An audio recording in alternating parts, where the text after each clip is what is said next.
This is Mark and Charity's Coffee Podcast.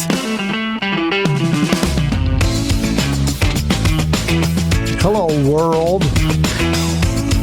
Mark and Charity Coffee Podcast for Wednesday, April the 19th today. A lot going on today. Is there? And I know what I want to talk about right off the top. All right, go. If I may, Charity Brown. Do it. This is what's been going on in the entertainment world the last couple of days. And it did spark a very mini conversation with us. And I think it is well worth discussing. Okay. And it begins with Kelly Ripa and Mark Consejos. Oh, yeah. I just don't believe that a married couple, a committed couple, of any gender, I don't care, when both of them are not broadcasters, and I'm talking now about the Lachey's, because you'll back the story up for us. I don't think that they should have shows together. That's just a thing I have. Well, I don't know if I know, I get where you're coming from.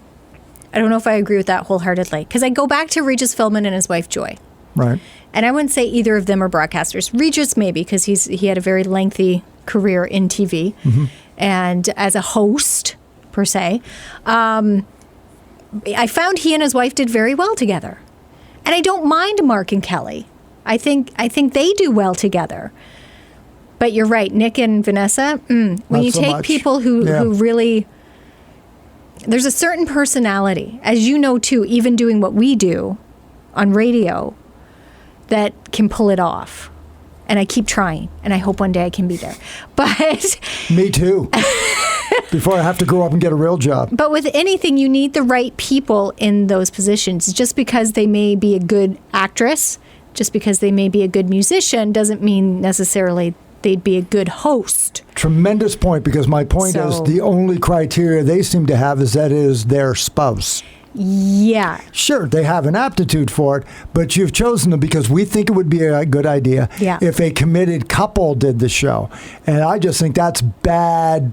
That's just bad casting. To put it into context, so Nick and Vanessa are hosts of Love is Blind, which is a streaming dating show on Netflix. And apparently it does really well, right? Yeah, the show itself apparently is amazing. I have yet to watch it because I don't particularly enjoy those shows, but now maybe I'll sit down and watch it just for the awkwardness of Nick and Vanessa. And the drama, and apparently it's dreadful. But they just had a reunion show, and having the two of them host this show and try to talk to these contestants was painful. And so now a petition has started to get them off the show. Right?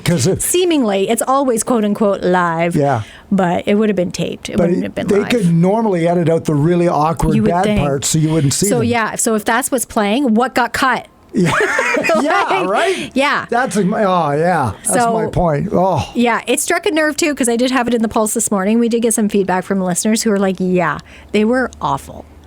Awful. So maybe just stick to the singing and the acting and put someone else in there. That being said, I found the show with Nick and Jessica way back when. Nick Lachey when he was with Jessica Simpson. Yeah. Amazing. Right. I thought that was a fantastic show. Because it was a show about their marriage. About them. Yes. They weren't. And it was a whole lot more entertaining. Jessica Simpson was awesome. Yeah. Because I've heard the name used, Married in the Morning. Have you ever heard that? No. That is an actual married couple who does a morning show in radio. So the shtick is they're good. And I know a couple that did it. They met in broadcast college, got married, did a show together because they're both broadcasters. Okay. But the show had better move beyond what pissed you off at 3 a.m. when he was still in the bathroom and you want, right? Like if it doesn't move beyond that. There has to be a line. Yeah. Like it's great that you have that rapport, but it's, and we talked about it. You asked me if I could do the show with Wayne. There's no way in hell I could do a show with Wayne. No. And not just a show. He and I need our time apart, too. Right. I love him dearly. That's not where I was going with this. But for us to spend the entire day, like you're with that person, so now you're with them not only at home, but at work.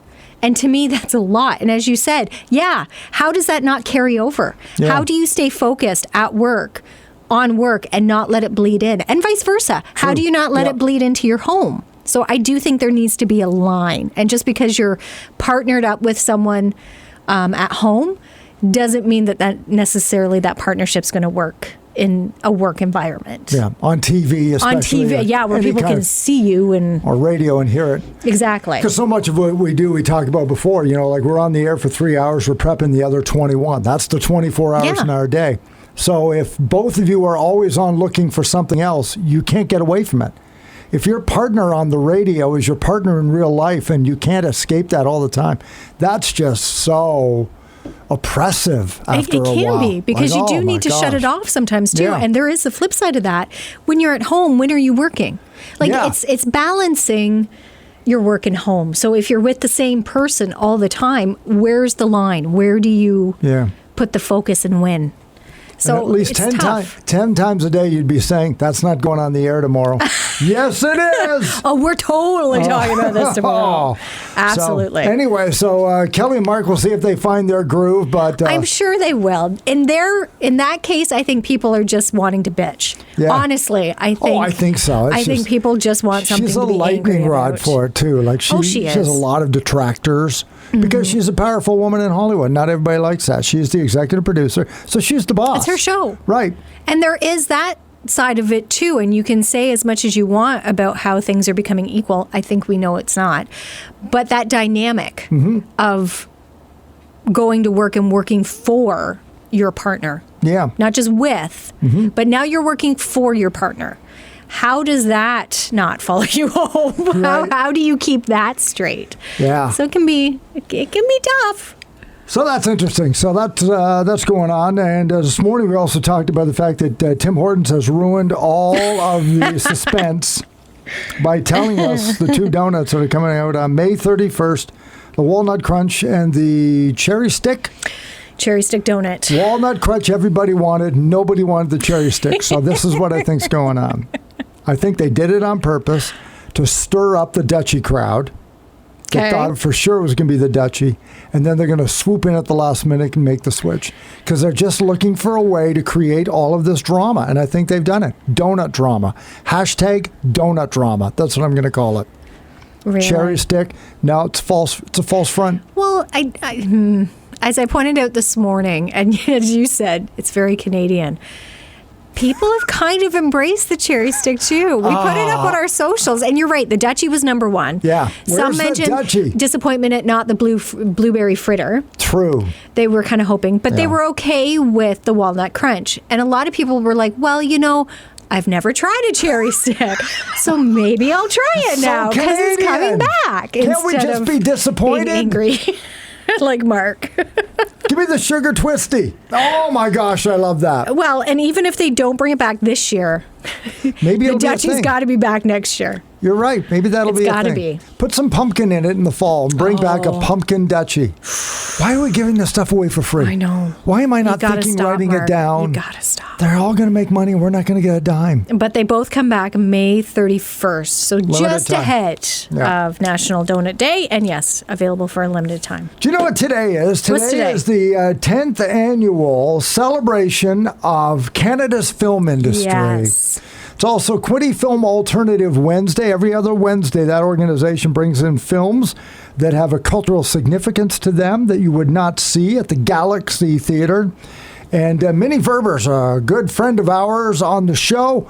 We gave her a call to get details on today's flick. Well, hello. Hello, Minnie. It's us again. Hello. Nice to chat with you again. It's always a pleasure. Listen, I've been sitting by the phone here waiting for your call. Exactly, right? And I'm sorry it took so long. Oh, I know. I've been waiting since 8 o'clock. Oh, my God. Minnie's on the show, everybody, from the Quinte Film Alternative. Must be a special Wednesday coming up. Tell us about Rice Boy Sleeps. Well, first let me tell you that actually it's the 10th anniversary of National Canadian Film Day. Oh. And in honor of that, QFA is showing an award-winning Canadian movie called Rice Boy Sleeps. So it is a Canadian movie, and the director, Anthony Shim, it's his sort of a semi-autobiographical movie about a Korean single mother who moves to Canada to raise her son. Oh, wow. And when she's here, of course, they experience racism, bullying, sexism, loneliness, and frustration, but they're very determined to make it succeed. Interesting. And the film was shot in the Vancouver area and in South Korea. And of course, it examines the stresses of growing up between two cultures, which I'm sure many people can relate to, right? Right, and I would guess it has a semi-happy ending because if it's semi-autobiographical, the man is now directing movies, and so he's clearly become successful. To channel that into a very positive vein. Exactly. And another really interesting thing about this movie is that the movie was premiered at both the Toronto International Film Festival and the Busan International Film Festival, and won the Toronto Film Critics Association's 2022 Rogers Best Canadian Film Award, which comes with a $100,000 prize. Oh, wow. Nice. So it's a pretty impressive movie. It sounds like it. So it's running this afternoon, 2 o'clock matinee, correct? And then again at 7? Yep, and again at 7, yes. Okay. Tickets available at the box office or through our website, QuinnyFilmAlternative.ca. And we look forward to seeing everybody there. Rice Boy Sleeps, playing today at 2 and 7. Very interesting. And I was unaware that today was National Canadian Film Day. 10th annual, in fact. We need to mark that down and focus in on that. And more, again, we mentioned Ryan Reynolds bringing that studio to Markham. It's just going to grow, right? Like, it's just going to create even more fabulous Canadian filmmakers, which is awesome. You had a great list yesterday of performers who are going to be in Toronto over the next 6 weeks, even before the summer. Before the summer rush. Who are going to be filming and doing their shows, and what shows like the Umbrella Academy is going to be taping episodes. Reacher is going to be taping there. Yep. Different spots around, and it's only going to get more prevalent too once that studio opens up in Markham. So it's quite a healthy film industry we have here in Canada. We know a lot about the music industry, but we aren't really aware of how significant the TIFF has done a lot to help that as well, and it's become really quite a event too in the early fall, not just showcasing Canadian film, of course, but film around the world, and bringing those stars again to Canadian soil who may not be familiar with us yet. Crazy as that may seem, they may get their first taste and be like, wow, we need to come here more. And our own Doc Fest here in Belleville too. That's right. All celebrating what started out as a handful of documentaries, and now we're getting some local filmmakers which is the whole idea. Plant the seeds. Worldwide recognition. Yes, exactly. Getting noticed. So that's good amazing. Stuff. So Minnie, thank you for that. If you'd like to learn more, it's QuinnyFilmAlternative.ca. You can become a member, support them, get involved in selecting which movies come here if that's what you love. A great organization, and we thank them for all that they do. Coming up tomorrow, Dope Day. All right. Oh my gosh. Tomorrow's 420. Yes. Which is what? Is it the scientific? It's April 20th. I know, but is that the scientific reading of? I don't know. I have never understood 420. I've never understood 420. Someone said to me, "Well, that's when you take your break." I'm like, "What?" Like April 20th at 4:20 in the afternoon, because it's in the afternoon. It's not 4:20 in the morning. No. 4:20 in the afternoon is apparently when that's exactly. I shrug. I'm like, okay. It's got something to do with marijuana. I know that. I'm sure we'll look it up. I will be more informed on it tomorrow. I'm sure you will. Tomorrow is also Game 1 between Trenton and Collingwood, though it will not be happening here. And you brought that. I was unaware, but along with the NHL trying to gouge us, mainly the Leafs, especially now during playoffs, Collingwood seems to be, I don't want to say gouging, but up in the price on their tickets for these playoffs. So, I mean, it's great hockey, and I'm not knocking the level of hockey, but there's an expectation, and it's a big deal, price-wise, of what you pay during the regular season. Happy to go pay it, because it's great. They jumped the prices to $30 a ticket for the finals against Trenton in Collingwood. So, mom, dad, 2 kids want to go to a game when normally it would over run $100. Yeah, it's $120 just to get in. Yeah, I'm not thinking you probably have to pay to park in Collingwood, but one never knows. And then you're going to grab a beer, concession stands, right, before you know it, something you want to enjoy. You're $150, $160 easily deep on a Collingwood hockey game. Yes. So normally, I mean, nobody travels better than Trenton Golden Hawk fans. So the fan bus, which is normally $25, now the ticket's $30. Fans in Trenton said, no, thank you. Nope. So there's going to be a viewing party tomorrow night. Certainly is at the Duncan MacDonald Memorial Arena. Just $5. $5 you can go over to the arena and watch it tomorrow, and then just pay $20 when they're back in Trenton on Saturday for game 2. Exactly. So, which to me is very reasonable. Sure. $20, sure. You know why? I will pay $20. Because there's a $20 bill. It's one bill. Yeah. 30. Now you got to give them 2. You got to give them a green one and a purple one. But it's very true. You work retail, which I did for a little while. Yeah. And it is. You think mentally. There's a reason why it may be $12.50. There's a reason why it's $13.99. There's a reason behind this because it plays. Yeah. It plays on you. That's why something is 99 cents. Exactly. Oh, it's under $1. Exactly. I'm getting a deal now. Yeah, 99 cents. Now I don't think I don't think they've hiked the prices in Trenton. I think that's just been the general price to go, which is totally reasonable. If the league came in and said tickets are going to be $30 for both locations, then you can go boo league, but okay.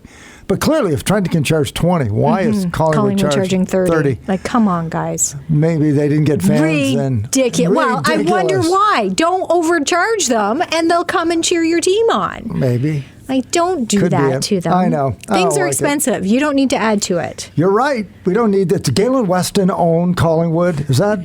Well, he doesn't charge the big prices, Mark. He's not the one gouging people. Forgot. Remember? Forgot. But anyway, we digress. But yes, a big night, a big week and a half, I guess, because they have to have it wrapped up by the beginning of May, I think. Okay, get it done. Is when the finals. Because they got to get into the big tournament, right? Exactly. Whoever wins that one. So exactly. So that's coming up tomorrow, and as well, we'll have our Throwback Thursday. Stevie Nicks in the spotlight as part of our Game of Threes concert series. We had a virtual tie before we began. It's close. It was exactly the same number. Our Team Mark's got Edge of 17, one of her biggest solo hits, if not the biggest solo hit. And one of her great offerings of Fleetwood Mac is Landslide for Team Charity. Oh, my gosh. So good. I thought you would kick my butt. Honestly, I thought you would have the Landslide win this week. Just because Landslide is it's a slower song, right? Yeah. It's not rockier like Edge of 17, certainly, but I hear people it. Love Landslide. And my stomach hurts. I know, you're right. Stomach you hear hurts it a little bit. You start to sway, you sing along to it. Now, that being said, Edge of 17 is stuck in my head now. Yeah. Just from playing that clip. Yeah. So get your votes in and we'll play the winning song tomorrow. By the way, when you hear the opening riff, you can tell how old you are. If you think, oh, that's Edge of 17 by Stevie Nicks, you're over 40. If you say, oh my gosh, that's Beyonce, you're under 40. Really? Because she samples it, Beyonce. So it's like, wait a minute. In what? Some Destiny's Child song has got it. I don't know. Really? I didn't know that. I'm 60 years of age. I have never thought of Beyonce or Destiny's Child when I hear Edge of 17. Edge of 17. Clearly, I'm over 40. But there you are. Now I'm going to have to go back and listen to it. There you go. Where did they use it? I should probably have the title ready. But it's like Queen's Under Pressure. Yeah. They stole that from Vanilla Ice. No. Good reference. But I know how old you are. Wait a minute. I heard Rick James. Did he steal that from MC Hammer? Wait a minute. Wrong-o. Let's back it up a little bit here. Not the way. Yeah. Mark and Charity Coffee Podcast. Have a great Wednesday. We'll be back in tomorrow. Leafs will be back in action again tomorrow night. I think it's going to be a fun Thursday. They're just getting their legs under them. Right. 7-game series. Just getting used to Tampa Bay. Yeah. They'll be fine. They got them where they want them. More coming up tomorrow morning with Mark and Charity Mornings here on 95.5 Hits FM.